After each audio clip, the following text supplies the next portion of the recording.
Areal Taman Budaya Kalimantan Selatan di Jalan Brigjen Hasan Basri, Banjarmasin Utara, penampilannya wayah ini jauh berbeda karena diperindah dengan lukisan mural di beberapa dinding bangunan di perkantoran tersebut. Pembenahan dilakukan untuk memanfaatkan situasi pandemi virus corona karena pecinta seni masih belum dibolehkan melakukan kegiatan tatap muka langsung di area Taman Budaya Kalimantan Selatan.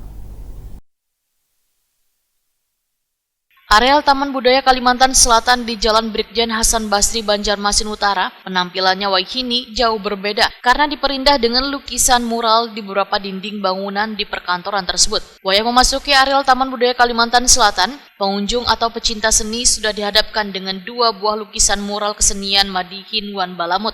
Kemudian ketika di area bagian dalam tampak terlihat lukisan mural yang menggambarkan keanekaragaman kesenian daerah lainnya. Kepala UPTD Taman Budaya Kalimantan Selatan, Suharyanti, Waetakoni Prima TV, Jumat 18 September 2020 memandahkan, pembenahan menambah nilai estetika wan keindahan dengan lukisan mural ini dilakukan untuk memanfaatkan situasi pandemi virus corona karena pecinta seni masih belum diperbolehkan untuk melakukan kegiatan tatap muka langsung di area Taman Budaya Kalimantan Selatan. Sedangkan pembenahan yang dilakukan, ujar Suharyanti, diantaranya melukis bagian dinding bangunan yang bekerja sama dengan komunitas mural untuk melukis keanekaragaman kesenian daerah. Suharyanti menegaskan ada 10 buah lukisan mural yaitu seni tari, teater, musik, sastra hingga lukisan wajah perupa Kalimantan Selatan almarhum Gusti Solihin. Dengan adanya keberadaan mural ini diharapkan bisa menambah hasanah wawasan pengunjung agar bisa lebih mengenal dan menghargai kesenian daerah yang ada di Kalimantan Selatan.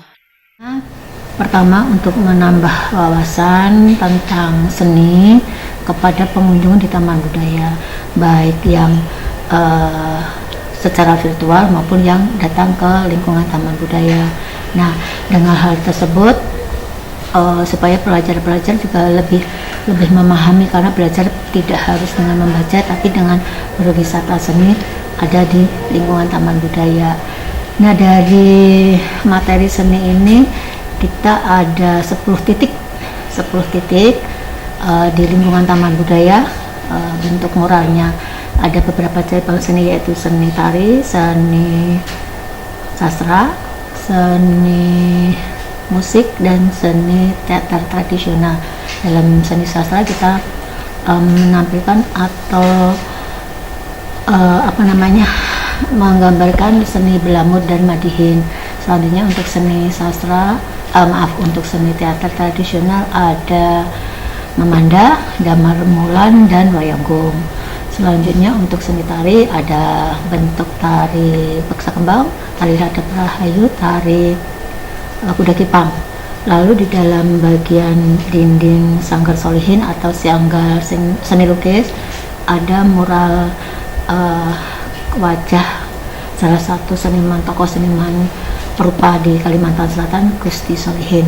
Nah, itu beberapa materi-materi itu sengaja disampaikan, sengaja dimuralkan di lingkungan Taman Budaya untuk memberi sebuah pengetahuan, pemahaman, dan wawasan kepada masyarakat.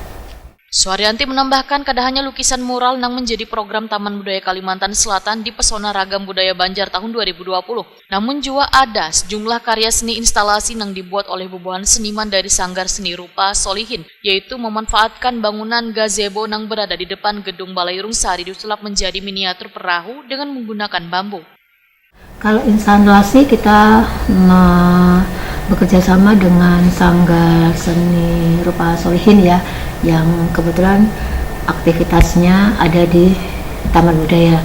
Jadi instalasi ini kita memberikan materi cukung dan kita memberikan sebuah konsep untuk memanfaatkan lingkungan di Taman Budaya. Salah satunya di bagian ujung sebelah kiri Taman Budaya itu ada semacam gazebo kecil yang hampir tidak dipakai. Jadi di situ kita memberikan sebuah